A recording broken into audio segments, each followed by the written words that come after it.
Assalamualaikum warahmatullahi wabarakatuh. Bagaimana kabar anak-anakku sekalian? Semoga selalu senantiasa dalam keadaan sehat walafiat.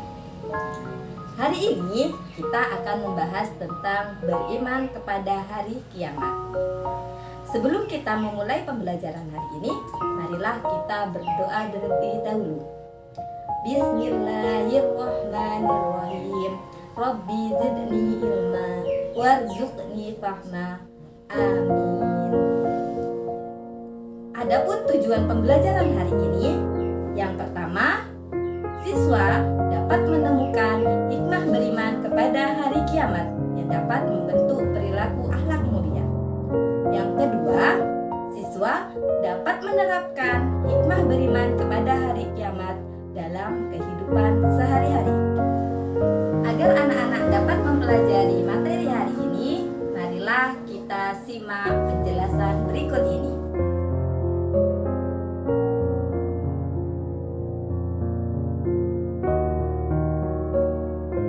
Beriman kepada hari kiamat. Materi yang kita bahas hari ini yakni makna hari kiamat, macam-macam hari kiamat, tanda-tanda hari kiamat, dan hikmah meneladani hari kiamat. Hari kiamat atau yang dikenal dengan hari akhir adalah peristiwa hancurnya alam semesta beserta isinya. Hari kiamat ditandai dengan bunyi trompet sangkakala oleh malaikat Israfil atas perintah dari Allah Subhanahu wa taala. Hari kiamat tidak diketahui kapan terjadi. Hanya Allah Subhanahu wa taala saja yang mengetahui kapan peristiwa hari kiamat akan terjadi. Macam-macam hari kiamat. Yang pertama yakni kiamat sugro. Kiamat sugro ialah peristiwa bencana alam di sekitar kita. Misalnya gunung meletus, gempa bumi, tsunami, air bah, atau banjir bandang.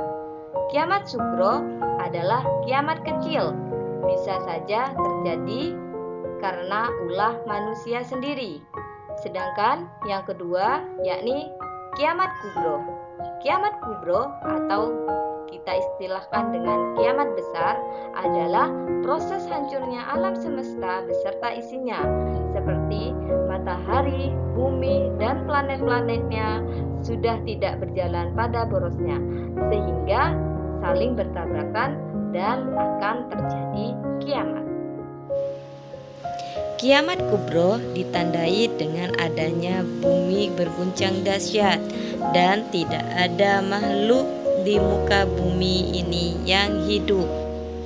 Hal ini diperkuat dalam Al-Quran surat Al-Zalzalah ayat 1 dan 2, yakni Bismillahirrahmanirrahim.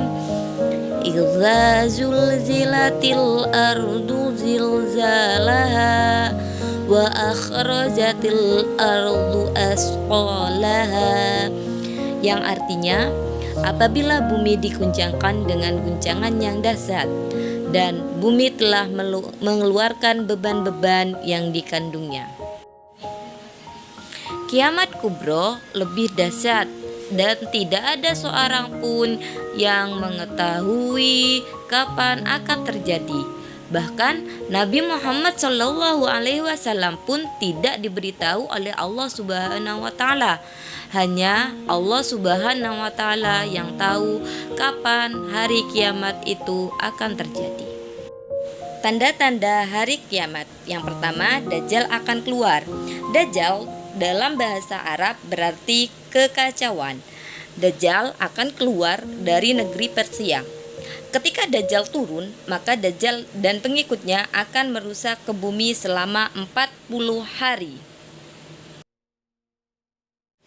Tanda yang kedua yakni keluarnya Imam Mahdi. Imam Mahdi adalah keturunan asli Rasulullah. Imam Mahdi mempunyai nama persis seperti Rasulullah, yaitu Muhammad bin Abdullah.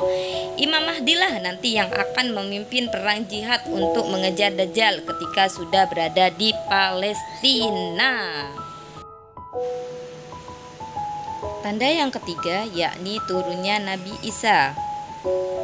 Nabi Isa dan Imam Mahdi jalan untuk memburu Dajjal. Mereka akan membunuh Dajjal, sehingga setelah Dajjal terbunuh, maka pergilah pengikutnya akan berlarian. Tanda yang keempat yakni keluarnya Ya'juj Ma'juj. Nabi Muhammad SAW menjelaskan bahwa laki-laki matanya terlihat sipit, namun bola mata terlihat besar, memiliki rambut keriting, postur tubuh seperti manusia.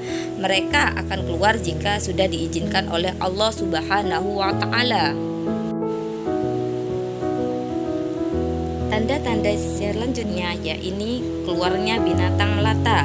Dalam hadis Bukhari dijelaskan bahwa binatang tersebut akan muncul dan dapat berkomunikasi seperti halnya manusia.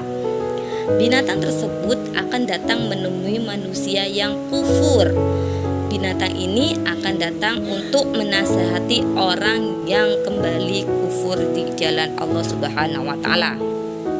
Tanda yang terakhir yakni terbitnya matahari dari sebelah barat. Saat itulah pintu taubat akan ditutup oleh Allah Subhanahu wa Ta'ala, karena ini adalah tanda-tanda yang terakhir dari hari kiamat.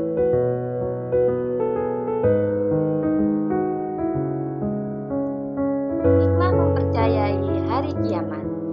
Yang pertama, menambah keyakinan dengan kebesaran dan kekuasaan Allah Subhanahu wa Ta'ala. Yang kedua, menambah semangat mengerjakan amal kebaikan. Yang ketiga, selalu waspada dan menjaga lingkungan sekitar rumah atau sekolah. Yang keempat, menambah rasa takut melakukan perbuatan yang dilarang oleh Allah Subhanahu wa Ta'ala. Yang kelima, bersikap jujur, disiplin, dan bertanggung jawab dalam melakukan pekerjaan. Yang terakhir, menambah kedekatan diri kepada. Demikian pembelajaran hari ini, yakni tentang beriman kepada hari kiamat. Sebelum kita mengakhiri, marilah kita membaca bersama-sama bacaan hamdalah. Alhamdulillahirabbil alamin. Wassalamualaikum warahmatullahi wabarakatuh.